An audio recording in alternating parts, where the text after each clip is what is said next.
Muito bem, meus amigos.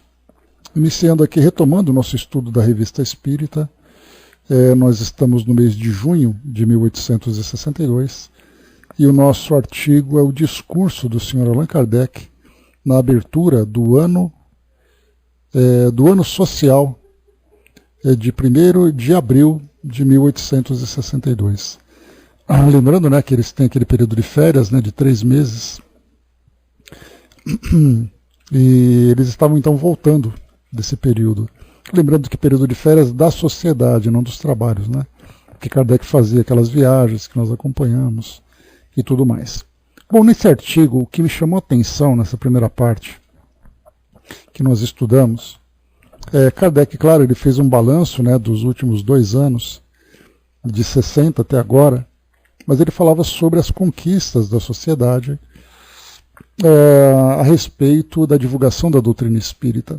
Mas algo que me chamou bastante atenção foi exatamente esse. Eu vou ler para vocês um trechinho porque eu acho que é bem interessante. Ele diz assim: "Haveis de lembrar, senhores, que a sociedade teve as suas vicissitudes. Tinha em seu seio elementos de dissolução, provenientes da época em que se recrutava gente muito facilmente, e sua existência chegou mesmo, em certa ocasião, a ser comprometida. Naquele momento pus em dúvida a sua utilidade real, não como simples reunião, mas como sociedade constituída. Fatigado pelas adversidades, estava resolvido a retirar-me. Esperava que, uma vez livre dos entraves semeados em meu caminho, trabalharia melhor na grande obra empreendida. Fui dissuadido do meu intento por numerosas comunicações espontâneas, que me foram dadas de diferentes lugares. Entre outras, uma há cuja substância agora me parece útil vos dar a conhecer, porque os acontecimentos justificaram as previsões. Ela estava assim concebida." Então, um trechinho da mensagem que Kardec recebeu dos espíritos sobre essa ideia que ele tinha de deixar a sociedade e fazer um trabalho, digamos, autônomo, né? Diz a mensagem: "A sociedade formada por nós, com o teu concurso, é necessária. Queremos que subsista e subsistirá, não obstante a má vontade de alguns, como tu o reconhecerás mais tarde. Quando existe o mal, não se cura sem crise. Assim é do pequeno ao grande, no indivíduo como nas sociedades como nos povos como o será na humanidade. Dizemos que nossa sociedade é necessária. Quando deixar de o ser sob a forma atual, transformar-se-á como todas as coisas. Quanto a ti, não podes nem deves te retirar. Contudo, não pretendemos subjugar o teu livre-arbítrio. Apenas dizemos que a tua retirada seria um erro que um dia lamentarias, porque entravaria os nossos desígnios." Então Kardec, recebeu essa chamada de atenção para observar, né, o propósito da sociedade e da obra que ela realizaria. E algo interessante foi que nós estudamos na semana passada, quando Kardec dizia que era uma época em que o volume era muito interessante, chamando pessoas, naquela empolgação de ver o número de membros aumentando e tudo mais, né? Só que, na verdade, não havia uma seleção a respeito dos propósitos daqueles que estavam se afiliando com a sociedade. Se eles estavam dispostos, interessados, verdadeiramente comprometidos com a divulgação e o crescimento da doutrina espírita. E aí começaram então as discussões. E Kardec percebeu que falou: olha, não é aqui que eu quero ficar, porque o trabalho está sendo muito mais prejudicado. E aí os espíritos insistiram: você tem que continuar.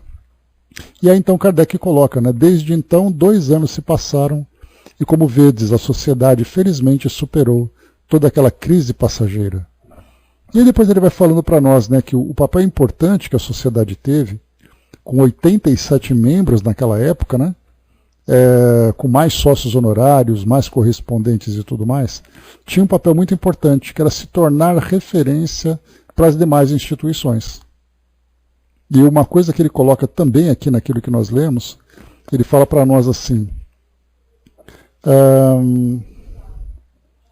espera só um pouquinho, falando sobre a ideia da reencarnação, ele fala para nós aqui sobre também o sistema, né, de que a doutrina era uma coisa diabólica, né, que ela tinha que superar. Ele aumenta um pouco mais aqui, ele vai falando sobre os meios materiais, né, que poderiam ser empreendidos para criar novos grupos, criar novas sociedades. E Kardec dizia que ele não fez absolutamente nada. As sociedades foram naturalmente se criando, né? Ele coloca aqui para nós, né, que foi o caso, além das cidades da França, na Argélia, na Itália, na Áustria, no México, etc. E ele diz assim, mas fomos nós que criamos? Mandamos mensageiros para lá, representantes? Não. Elas simplesmente se criaram e entravam em contato com a sociedade. E aí ele chama a atenção que o papel principal que a sociedade parisiense tinha era exatamente de se tornar uma referência. Uma referência que ele coloca assim, naturalmente, senhores, cabe aqui uma observação muito importante sobre a natureza das relações que existem entre a Sociedade de Paris e as reuniões ou sociedades fundadas sob seus auspícios, que seria erro considerar como sucursais. A Sociedade de Paris não tem sobre aquelas outra autoridade senão a da experiência. Então, quer dizer, a sociedade não interfere no trabalho de cada grupo, mas ela se torna uma referência pela experiência conquistada pelos trabalhos que se desenvolviam. Coloca para nós aqui, então, que o crescimento dela nesses últimos 2 anos, que ele continua fazendo aqui o balanço, né? E ele vai, então, aqui, nós paramos aqui no último trecho, quando ele diz assim, nos últimos 2 anos, desculpem, nos últimos 2 anos a sociedade tem crescido em reputação e em importância, mas os seus progressos são assinalados pela natureza das comunicações que recebe dos espíritos. Com efeito de algum tempo a esta parte, suas comunicações adquiriram proporções e desenvolvimentos que superaram de muito a nossa expectativa. Já não são, como outrora, breves fragmentos de moral banal, mas dissertações nas quais as mais altas questões de filosofia são tratadas com uma amplidão e uma profundidade que delas fazem verdadeiros discursos. Foi o que observou a maioria dos leitores da revista. Então, a evolução. Até porque também a gente vai lembrar, Kardec fala dessa evolução, mas também os espíritos eles tiveram que ser didáticos, né? Começando com informações básicas, conceitos morais, despertando a atenção dos leitores, até mesmo o próprio Kardec recebendo todas as instruções. E agora, 4 anos depois, ele faz um balanço de 2 anos, mas 4 anos depois, é bem natural que o conteúdo dessas mensagens, depois de ter todos aqueles livros publicados, né, os livros estavam se desenvolvendo ainda, então nós já tínhamos o Livro dos Espíritos, o Evangelho segundo o Espiritismo tinha acabado de ser publicado, o Livro dos Médiuns também, outras obras que ele tinha lançado. Então, depois dessa base formada, já era hora de conversar de fato sobre esses assuntos. Então aqui a gente vai perceber que esses verdadeiros discursos que nós temos eram os próprios espíritos trazendo agora um novo entendimento, trazendo agora uma maior profundidade nos assuntos que já estavam estabelecidos, né? Então agora vamos para o trecho, a continuação da nossa leitura. Então ele diz assim, sinto-me feliz em noticiar outro progresso no que respeita aos médiuns.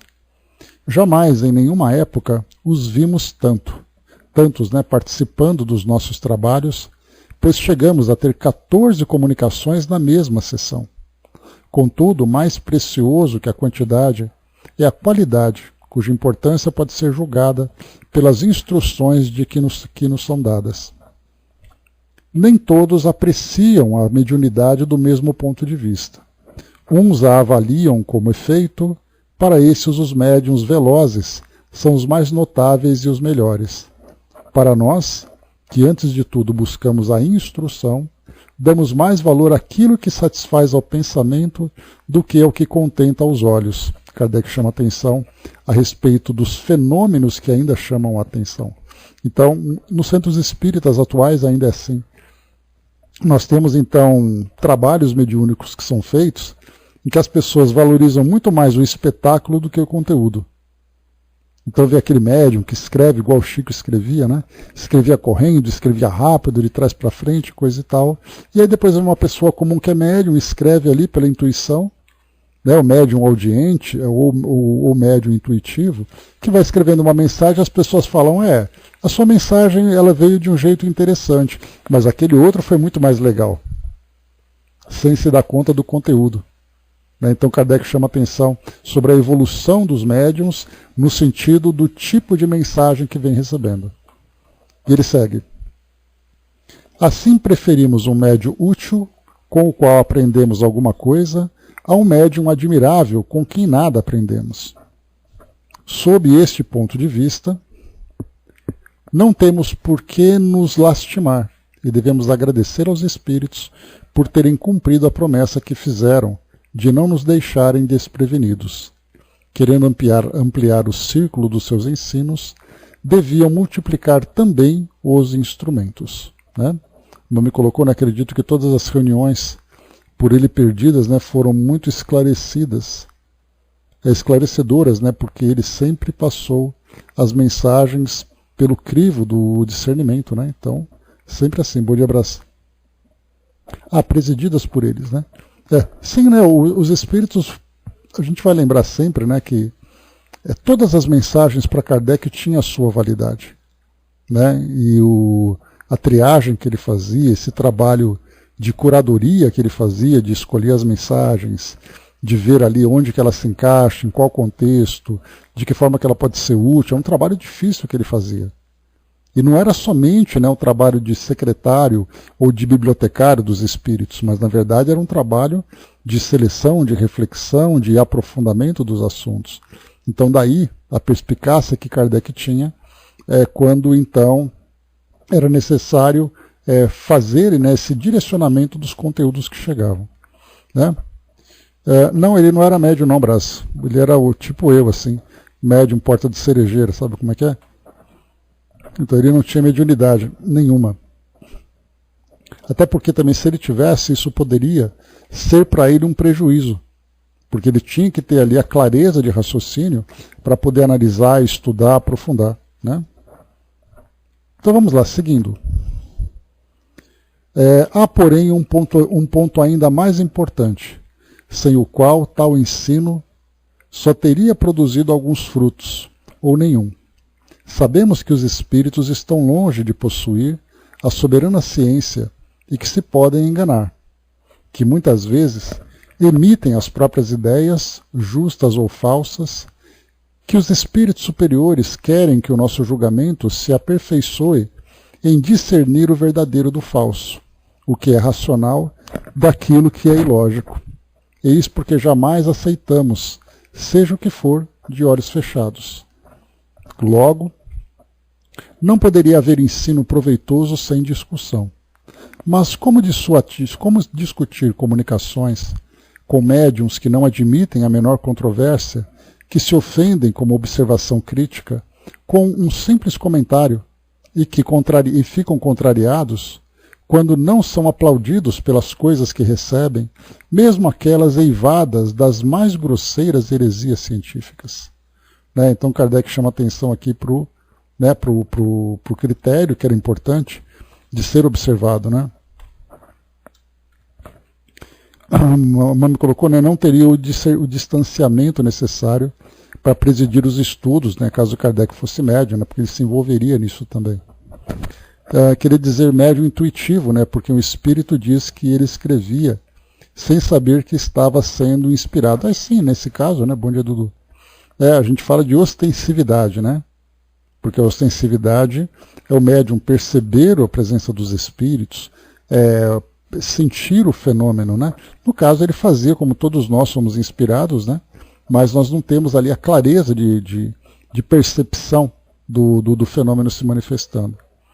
A Jerusa colocou: a intuição era a sua maravilhosa ferramenta, né? Então, ele fazia o trabalho, então ele tinha a contribuição dele, sem dúvida, mas ao mesmo tempo a inspiração dos espíritos para direcionar o seu trabalho. E ele segue: essa pretensão não teria cabimento se aquilo que escrevessem fosse produto de sua inteligência. É ridícula, desde que não passam de instrumentos passivos, pois se assemelham a um ator que sentiria melindrado caso achássemos maus os versos que ele deve recitar. Então, ele está falando aqui do melindre dos médiuns, né? Não sendo o seu próprio espírito passível de magoar-se com uma crítica que não o atinge, é por conseguinte o espírito comunicante que se sente ofendido e transmite ao médium a sua impressão. Por isso mesmo, o espírito atrai a sua influência porque quer impor suas ideias pela fé cega e não pelo raciocínio, ou o que vem a dar no mesmo, porque só ele quer raciocinar. Disso resulta que o médium, que se acha em tais disposições, está sob o império de um espírito que merece pouca confiança, desde que exibe mais orgulho que saber. Sabemos também que os espíritos dessa categoria geralmente afastam os médiuns dos centros onde não são aceitos sem reservas. Né? Beleza, Dudu? Tranquilo. Então aqui vai falando para nós, né, também nessa parte sobre os espíritos, né, que acabam eles se sentindo melindrados e transmitem isso para os médiuns. Nesse caso, então, os médiuns acabam também discordando, criando ali situações durante os trabalhos, durante as reuniões, que mostra ali uma falta de maturidade. E isso acontece até hoje, né? Nós temos ali tantos e tantos médiuns, né, que se colocam como sendo realmente ali os emissários escolhidos pelos espíritos. E quando ali uma mensagem não satisfaz ao objetivo do trabalho, os médiuns então se sentem ofendidos, assim como os espíritos também. Vamos lá. Essa imperfeição em médiuns assim atingidos é um enorme obstáculo ao estudo. Que não buscássemos senão o efeito, isso não teria importância para nós, mas como buscamos a instrução, não podemos nos eximir de discutir, mesmo com o risco de desagradar aos médiuns. Como sabeis, outrora alguns se retiravam por esse motivo, embora não confessado, e porque não conseguiam impor-se perante a sociedade, como médiuns exclusivos e como intérpretes infalíveis das potências celestes. Aos seus olhos, os obsedados são aqueles que não se inclinam diante das comunicações. Alguns levam a suscetibilidade a ponto de se escandalizarem com a prioridade dada à leitura das comunicações recebidas por outros médiuns. Quando é que uma comunicação é preferida à sua? Compreende-se o mal-estar imposto por tal situação.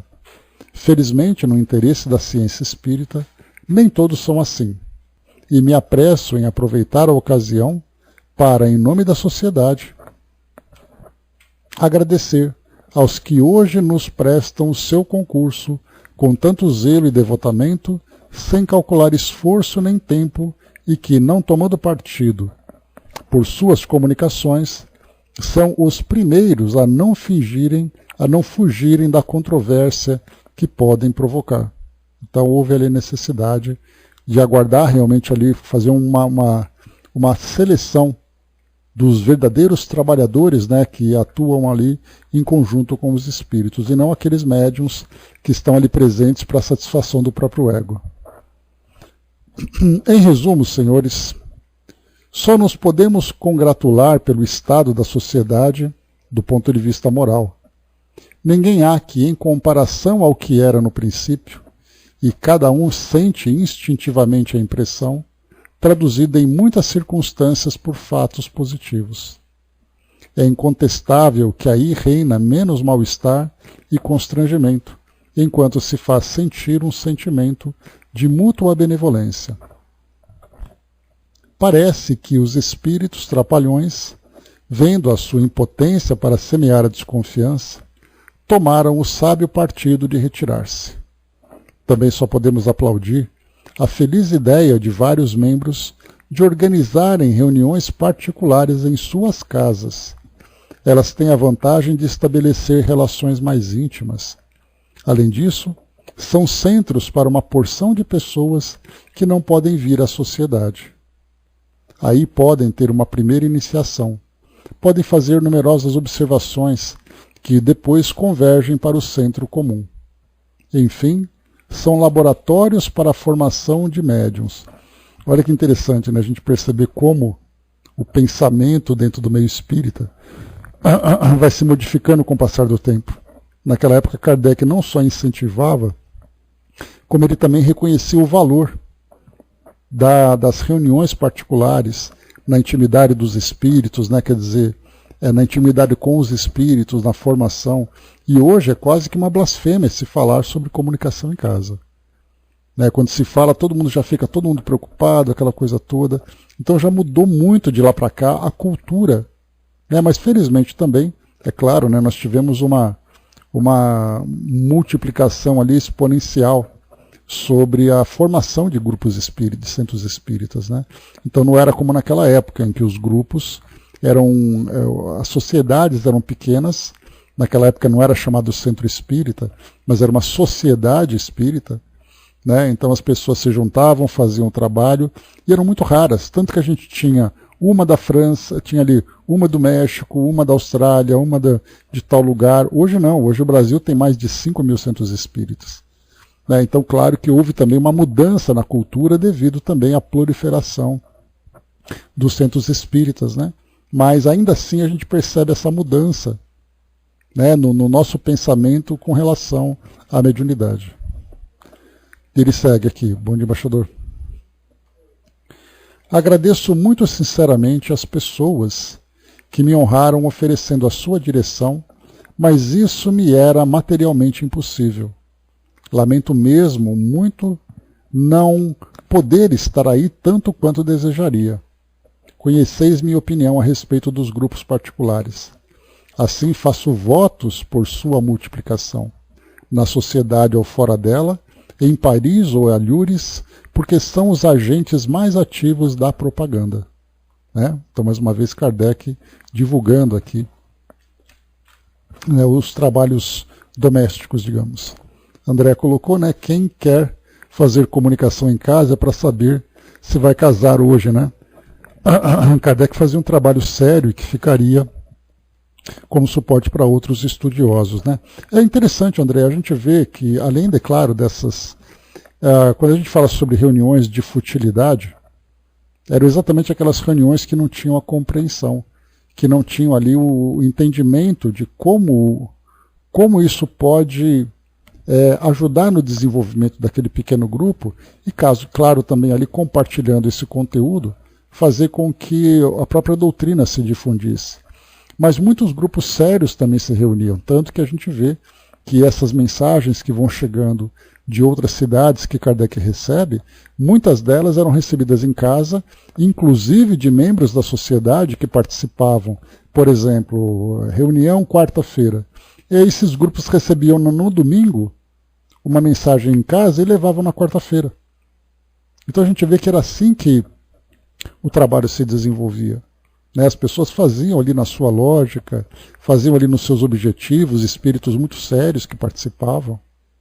Agora tinha, né, como acontece em centros espíritas, né, aqueles que se dedicam ao estudo, à capacitação dos médiuns, como aqueles que acabam ali deixando, né, que as autoridades mediúnicas de cada grupo façam o que bem entender com a mediunidade.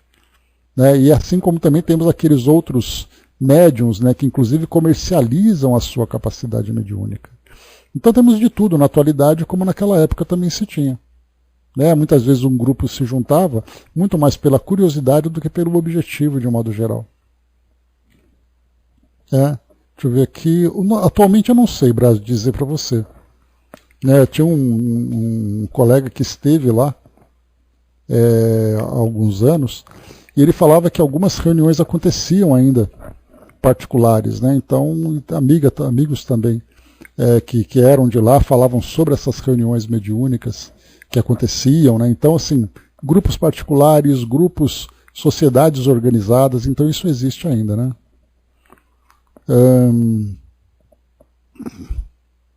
Ele é médium, né? Pois é, então assim, na Europa nós temos alguns grupos espíritas reconhecidos, alguns grupos espíritas que vão se juntando, né? Federações inclusive, mas também temos alguns pequenos grupos particulares que vão ali desenvolvendo o trabalho.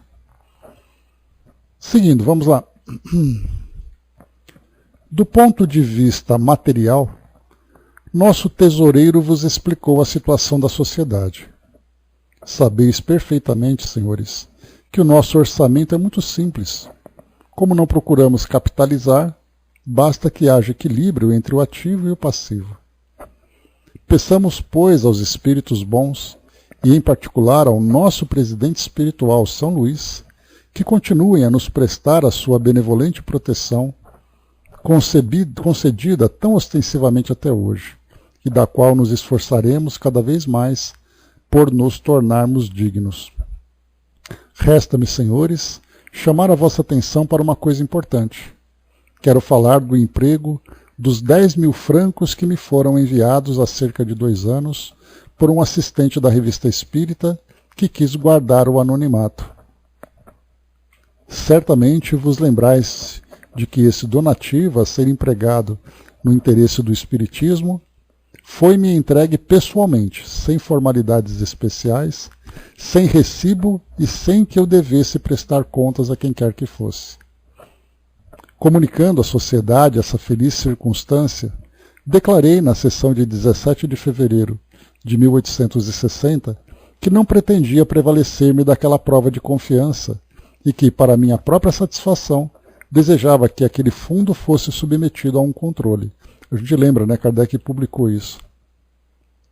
E acrescentei, esta soma formará o primeiro fundo de uma caixa especial sob o nome de Caixa do Espiritismo e que nada terá em comum com os meus negócios pessoais.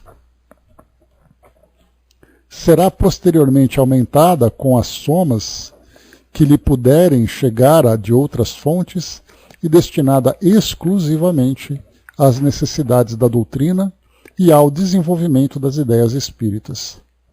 Um de meus primeiros cuidados será suprir o que tiver faltando materialmente à sociedade para a regularidade de seus trabalhos e para a criação de uma biblioteca especial. Pedi a vários colegas que aceitassem o controle dessa caixa e verificassem em datas que estão determinadas posteriormente o útil emprego desse fundo, né? Então aqui o que a gente observa foi uma doação feita a Kardec, né, para que ele pudesse continuar no desenvolvimento da doutrina. E aí então não era para a sociedade, era para ele. E aí ele pega esse valor, transfere para a sociedade e coloca ali sob os cuidados, né, dos membros ali, dos administradores da sociedade. E aí deram então esse destino, que era exatamente ali trabalhar pela propagação da doutrina. Biblioteca especial, material que faltava, no caso, materiais, vamos dizer, de escritório de modo geral, além de mobiliário, qualquer coisa assim. Então essa Caixa do Espiritismo foi o nome que ele deu. Essa comissão, hoje parcialmente desfeita pelas circunstâncias, será completada quando for necessário. Então todos os documentos lhe serão fornecidos. Enquanto aguardamos, e tendo em vista a absoluta liberdade que me foi concebida, julguei conveniente aplicar essa soma no desenvolvimento da sociedade. É a vós, senhores, que julgo dever prestar contas da situação, tanto para desobrigar-me pessoalmente, quanto para a vossa edificação.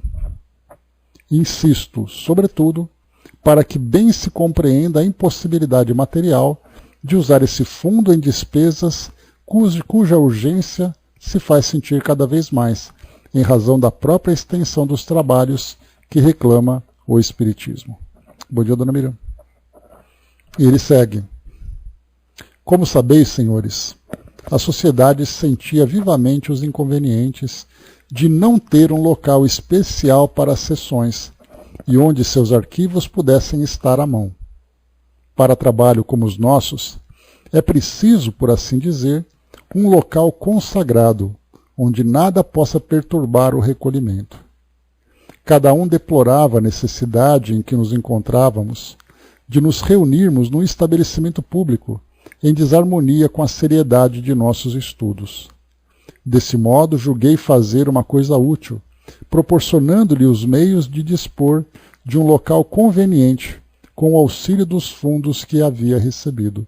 Então aqui, lembrando, chegou na hora certa, né, dona Miriam? Olha só, Kardec então estava providenciando a sede da sociedade com o valor que ele recebeu. Então aqui já estava começando então a organizar o que seria ali a central, né, da divulgação da doutrina. Por outro lado, o progresso do Espiritismo traz à minha casa um número cada vez maior de visitantes, nacionais e estrangeiros, número que pode ser calculado em 1.200 a 1.500 por ano, sendo preferível recebê-los na própria sede da sociedade, nela concentrando todos os negócios e todos os documentos relativos ao Espiritismo. Então Kardec fazia naquela época reuniões em casa, né, recebendo incontáveis pessoas ali participando, quer dizer, tumultuando a sua rotina doméstica, né? Por outro lado, deixa eu ver aqui, já vimos. Quanto a mim, acrescentarei que, consagrando-me inteiramente à doutrina, tornava-me de certo modo necessário, para evitar perda de tempo, que aí tivesse o meu domicílio, ou pelo menos uma pousada. Para mim, pessoalmente, não havia a menor necessidade, pois tenho em casa um apartamento que nada me custa, mais agradável sob todos os aspectos, e onde habito tanto quanto me permitem minhas ocupações. Um segundo apartamento teria sido uma despesa inútil e onerosa. Assim, sem o Espiritismo, eu estaria tranquilamente em casa, na Avenida Segu, e não aqui, obrigado a trabalhar da manhã à noite e muitas vezes da noite à manhã, sem mesmo poder repousar um pouco, o que me seria bastante necessário. Sabeis que sou sozinho para dar conta de uma tarefa cuja extensão dificilmente as pessoas imaginam e que necessariamente aumenta com o desenvolvimento da doutrina. Esse apartamento reúne as vantagens desejáveis por suas disposições internas e sua situação central. Sem nada ter de suntuoso, é muito conveniente, mas sendo os recursos da sociedade insuficientes para pagar o aluguel integralmente, vi-me forçado a completá-lo com os fundos da doação. Sem isso, a sociedade teria de permanecer na situação precária, acanhada e incômoda em que antes se achava. Graças a esse suplemento, foi possível imprimir aos seus trabalhos desenvolvimentos prontamente acolhidos pela opinião pública, de maneira vantajosa e proveitosa para a doutrina. É, pois, o emprego passado e a destinação futura dos fundos da doação que julgo dever comunicar-vos. Olha que interessante, né? Kardec tinha a casa dele, mas ele tinha que alugar um outro apartamento para poder fazer as reuniões da sociedade. E agora ele começava então a trabalhar exatamente em cima dessa sede da própria sociedade, né? Porque ali ele fazia as reuniões, né, digamos assim. O aluguel do apartamento custa 2.500 francos por ano, e com os acessórios, 2.530 francos. As contribuições perfazem 198 francos, totalizando 2.728. A sociedade paga de sua parte 1.200 francos. Resta, pois, a completar uma diferença de 1.528 francos. Kardec prestando contas aqui, bem interessante, né? Isso aqui, historicamente, assim, é algo de muito valor. O contrato foi feito por 3 anos, 6 ou 9, a contar de 1º de abril de 1860. Calculando-o por apenas 6 anos, a 1.528 francos, temos 9.168 francos, ao que devemos acrescentar 900 francos para a compra de móveis e despesas de instalação. Para doações e auxílios diversos, 80 francos. Total das despesas, 10.148 francos, sem contar os imprevistos a pagar com o capital de 10.000 francos. Portanto, no fim do contrato, isto é, daqui a 4 anos, haverá um excedente de despesa. Vede, senhores, que não podemos desviar a menor soma se quisermos chegar ao fim. Que faremos então? Aquilo que Deus e os espíritos bons quiserem, e que não me inquietasse, conforme me disseram esses últimos. Quero frisar que a importância destinada à compra do material e as despesas de instalação não ultrapassam 900 francos, soma que gastei rigorosamente do capital. Se tivéssemos de adquirir todo o mobiliário aqui existente, refiro-me apenas a peças de recepção, haveria necessidade de 3 ou 4 vezes mais, e então a sociedade, em vez de 6 anos de contrato, teria apenas 3 anos de aluguel. É, pois, o meu mobiliário pessoal que constitui a maior parte e que, devido ao uso, vem se desgastando severamente. Né? Pois é, André. Eu estou lendo aqui, estou imaginando todas as contas e boletos e construções, etc, etc. Em resumo, essa soma de 10.000 francos, que alguns julgavam inesgotável, acha-se quase inteiramente absorvida pelo aluguel, que antes de tudo importava garantir por certo tempo, sem que tivesse sido possível desviar uma parte para outros fins, principalmente para a compra de obras antigas e modernas francesas e estrangeiras necessárias à formação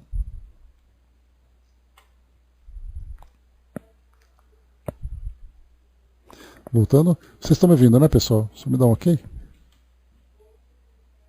Ah, ok. É que deu uma apagada na minha tela aqui. Já voltou.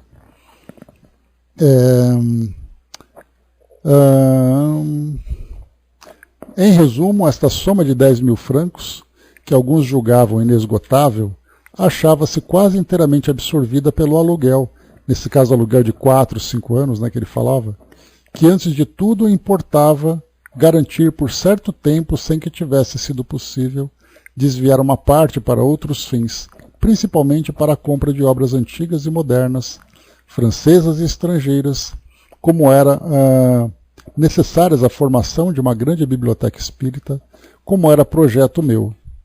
Esse último objetivo não teria custado menos de 3.000 a 4.000 francos. Disso resulta que, exceto o aluguel, todas as despesas, tais como viagens e uma porção de gastos necessários ao espiritismo, e que não chegam a menos de 2.000 francos por ano, estão pessoalmente a meu cargo, soma que não deixa de ser importante num orçamento restrito que só se salda à custa de ordem, economia e mesmo privações. Que interessante a gente lembrar que os membros da sociedade eram pessoas que tinham posição na sociedade, né? Na sociedade francesa. Então eram ali juristas, militares, comerciantes, industriários, né, como era o caso do Sr. Jobá. Então eram pessoas que tinham grande poder aquisitivo, né, mas a sociedade ali precisava dessa doação, dessa colaboração. E foi em cima dessa grande soma que eles receberam que ele acabou então fazendo esse direcionamento para a manutenção daquilo que acontecia na rotina da sociedade. E ele finaliza: não creiais, senhores, que eu queira conquistar méritos. Assim agindo, sei que sirvo a uma causa, junto à qual a vida material nada é, e pela qual estou pronto a sacrificar a minha. Talvez um dia eu tenha imitadores. Aliás, olha nós aí. Aliás, estou bem recompensado pela visão dos resultados obtidos. Só lamento uma coisa: a exiguidade dos meus recursos não me permite fazer mais. Com os suficientes meios de execução, bem empregados, com ordem e com coisas verdadeiramente úteis, avançaríamos meio século no estabelecimento definitivo da doutrina. Então, só lembrando, né, que aqui é 62, e aqui Kardec finaliza esse discurso, prestando contas e falando sobre os projetos futuros da sociedade, A gente vai lembrar então que pouco tempo depois, né, quando Kardec desencarna em 69, pouco tempo depois a sociedade termina. E termina por quê? Primeiro porque Kardec era referência e todos os tipos de contribuições, doações e tudo mais que eram oferecidas a ele, depois que ele deixa de estar presente na sociedade, quem seria a referência ali? Quem seria o nome que as pessoas confiariam essa doação? Né? Então, significa que a sociedade foi naturalmente se perdendo, não somente pela falta de Kardec como referência moral e autoridade ali entre eles, uma autoridade moral, uma autoridade espírita e tudo mais, como também materialmente para a manutenção. Quem que ia ficar pagando para a sociedade continuar? E daí, então, pouco tempo depois, a sociedade fecha, e aí, felizmente, ela vem para o Brasil, através ali dos estudiosos do magnetismo, da homeopatia e tudo mais, e começamos a formar pequenos grupos aqui no Brasil, até que os centros espíritas começam a surgir, como né, nós temos relatos, né, de 1865, no primeiro centro espírita do Brasil, em Salvador. Né, depois Rio de Janeiro, que era a capital e tudo mais. Né? André colocou, né, até hoje não conheço nenhuma casa espírita que esteja no azul das contas. Né? É difícil, né? Talvez a gente tenha algumas casas espíritas que tenham ali, né, que tenham um padrão de frequentadores, de localidade, de geografia, que sejam ali favorecidas, né, pelas doações, mas é um trabalho difícil, porque quanto mais você recebe, mais o trabalho continua ainda crescendo, pelas necessidades de manutenção, pelos trabalhos sociais que acabam realizando, né? Então é algo muito difícil mesmo de se manter. Parabéns para os gestores de centros espíritas que conseguem administrar o trabalho da instituição diante da causa, né? E ao mesmo tempo manter aquele espaço para que todas as atividades vão se desenvolvendo. Então aqui terminamos, né, o discurso de Kardec.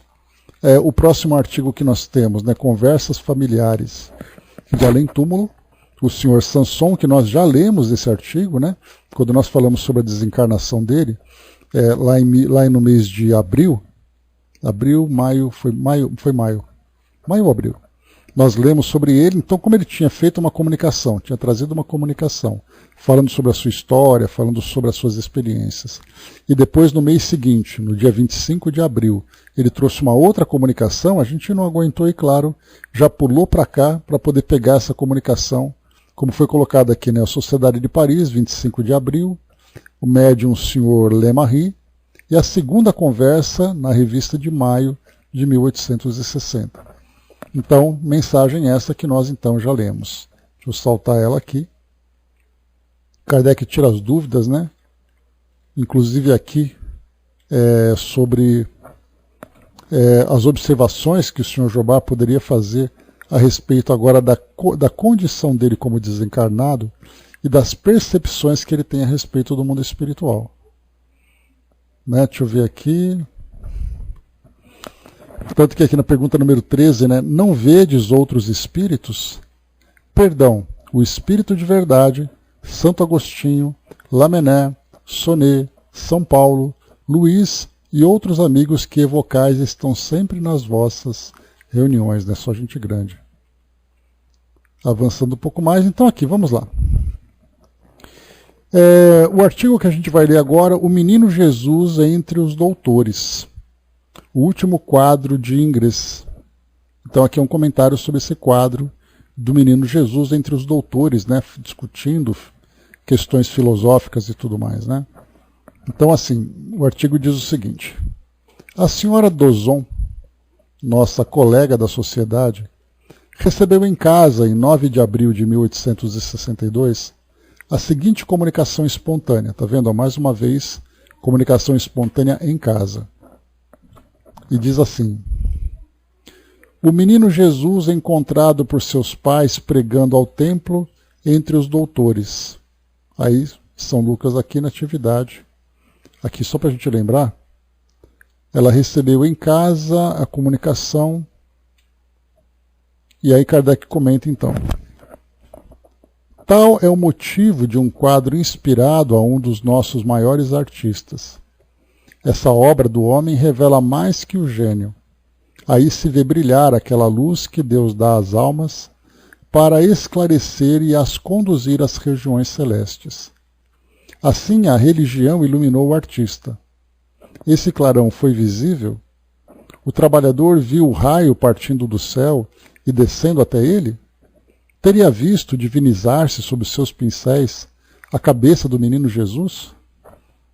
Ter-se-ia ajoelhado diante dessa obra de inspiração divina, exclamando como o velho São Simeão: Senhor, deixareis morrer em paz o vosso servo, segundo a vossa palavra, porque meus olhos viram o Salvador, que vos dai agora e que destinai a ser exposto aos olhos de todos os povos.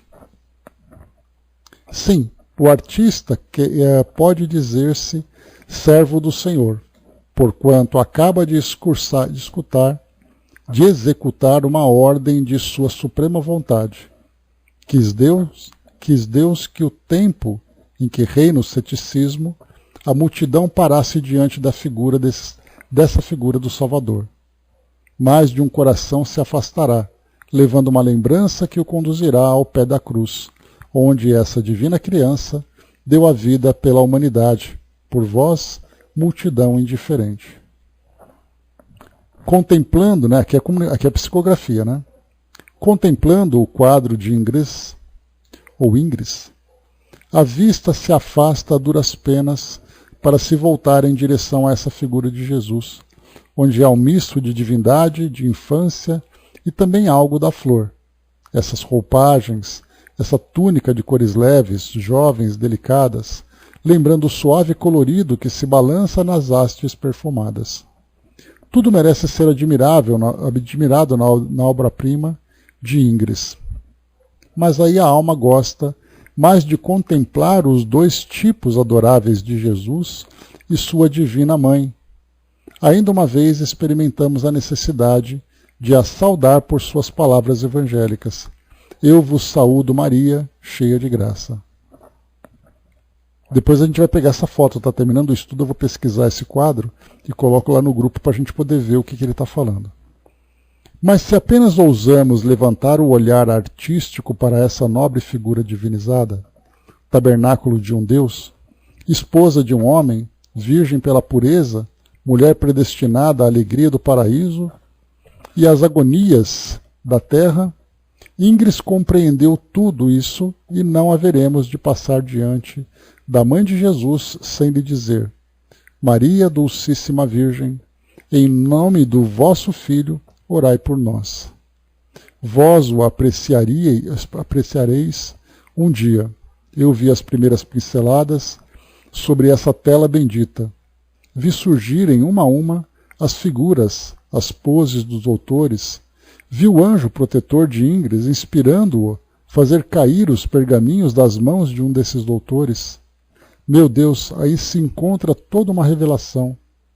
Essa voz de criança destruirá também uma a uma as leis que não são suas.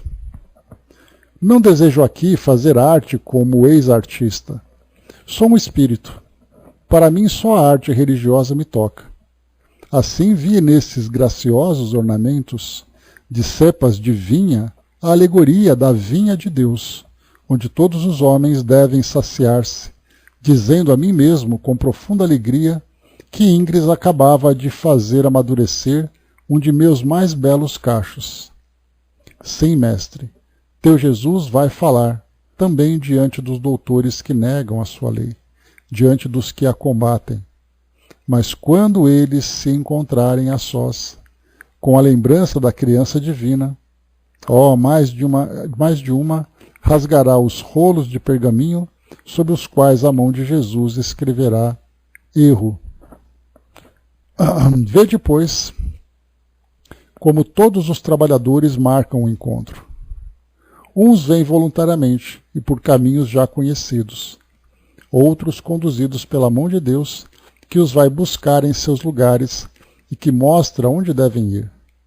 Outros ainda, sem saber onde estão, chegam atraídos pelo encanto que lhe faz semear flores de vida para erguer o altar sobre o qual o menino Jesus ainda hoje vem para muitos, embora sob safirinas roupagens ou sob a túnica do crucificado, seja sempre o mesmo e único Deus. Então aqui Davi, pintor, né? Então dessa comunicação a gente percebe aqui no pintor um traço católico muito forte, né? Então aqui, né, sob a túnica do crucificado, seja sempre o mesmo e único Deus, né? Jesus sendo visto como Deus, né? E Maria sendo vista como virgem. Então aqui é uma visão essencialmente católica desse pintor, né? Mas ele fala sobre esse quadro que tinha ali, né, um valor artístico, mas um valor também religioso e espiritual muito forte. Kardec comenta agora então. Nem a senhora Dozon nem seu marido tinham ouvido falar desse quadro. Havendo-nos informado pessoalmente com alguns artistas, nenhum deles o conhecia. Começamos então a pensar numa mistificação. O melhor meio de dirimir a dúvida era ir diretamente ao artista para saber se ele havia tratado do assunto. Foi o que fez o Sr. Dozon. Entrando no ateliê, viu o quadro acabado somente há alguns poucos dias e, em consequência, desconhecido do público. Essa revelação espontânea torna-se ainda mais notável quando se considera que a descrição dada pelo espírito é uma exatidão perfeita. Tudo ali está. O ramo da videira, pergaminhos caídos no chão, etc. No momento, o quadro se acha exposto numa sala do Boulevard des Italiens, onde fomos vê-lo e, como toda a gente, admirá-lo, pois que ele representa indubitavelmente uma das páginas mais sublimes da pintura moderna. Do ponto de vista da execução, é digno do grande artista que, parece-nos, nada fez de superior, apesar de seus 83 anos. Mas o que dele faz uma obra-prima invulgar é o sentimento que aí domina, a expressão, o pensamento que brota de todas essas figuras sobre as quais é possível ler a surpresa, a estupefação, a comoção, a dúvida, a necessidade de negar, a irritação por se ver abatido por uma criança. Tudo isso é tão verdadeiro, tão natural, que começamos a pôr em palavras em cada boca. Quanto à criança, é de um ideal que deixa muito para trás tudo quanto já foi feito sobre o mesmo assunto. Não é um orador que fala aos seus ouvintes, nem mesmo os olha. Nele adivinhamos o órgão de uma voz celeste. Sem dúvida, há o gênio em toda essa concepção, mas a inspiração é incontestável. O próprio Sr. Ingres disse que não tinha composto esse quadro em condições ordinárias. Disse tê-lo começado pela arquitetura, o que não é seu costume.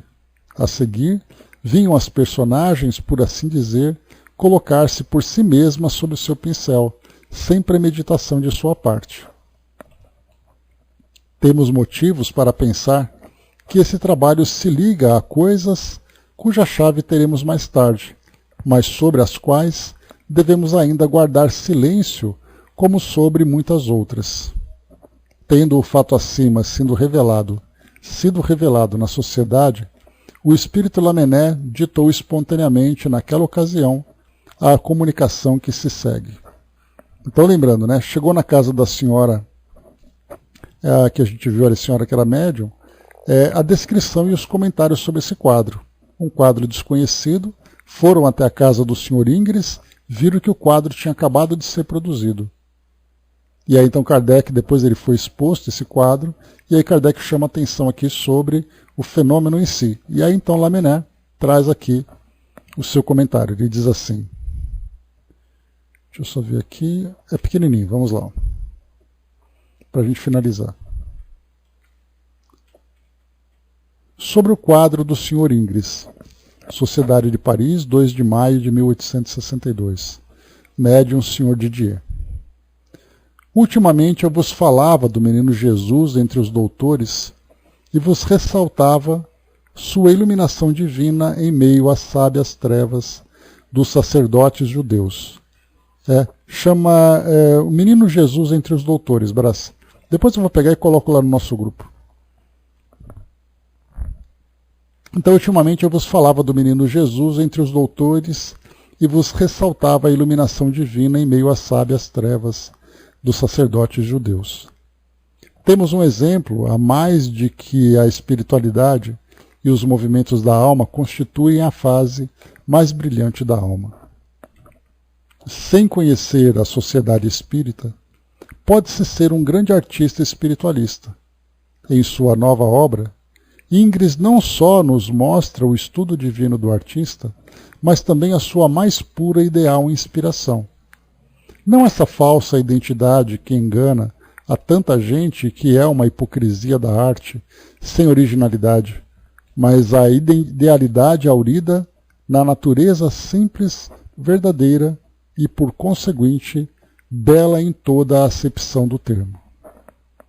Nós, espíritos, aplaudimos as obras espiritualistas, assim como censuramos a glorificação dos sentimentos materiais e de mau gosto. É uma virtude sentir a beleza moral e a beleza física nesse ponto. É a marca certa dos sentimentos harmoniosos, no coração e na alma. E quando o sentimento do belo se desenvolve a esse ponto, é raro que o sentimento moral também não o seja. É um grande exemplo o desse velho de 80 anos que, no seio de uma sociedade corrompida, representa o triunfo do espiritualismo como gênio sempre jovem e sempre puro da fé. Então aqui Lamennais fala para nós um pouquinho sobre então o quadro. E depois aqui então no nosso próximo encontro, assim se escreve a história. Os milhões do Senhor Allan Kardec vai ser o título que nós vamos encontrar aqui no nosso próximo encontro. Então, meus amigos, a gente viu aqui algo muito mais voltado para a história, né? A história da sociedade parisiense, os trabalhos, as conquistas e as dificuldades enfrentadas, né? Kardec trouxe aqui uma questão mais pessoal também, a respeito, né, das contas da sociedade, da administração dos recursos da sociedade e da sua manutenção. E depois vimos aqui desse quadro, que eu vou pegar depois e colocar lá no nosso grupo, para a gente poder conhecer um pouquinho mais sobre ele, os detalhes, que mostrava exatamente ali, como Lamennais colocou, um quadro que tem um peso espiritualista muito grande, que fala sobre Jesus, que fala sobre os debates, né, que aconteciam naquela época, numa sociedade muito materialista. Então, que é algo que chama atenção, Lamennais, exatamente por causa do contraste, né, de uma sociedade que tinha uma visão essencialmente material e, de repente, chegou um quadro tão sublime para inspirar as pessoas sobre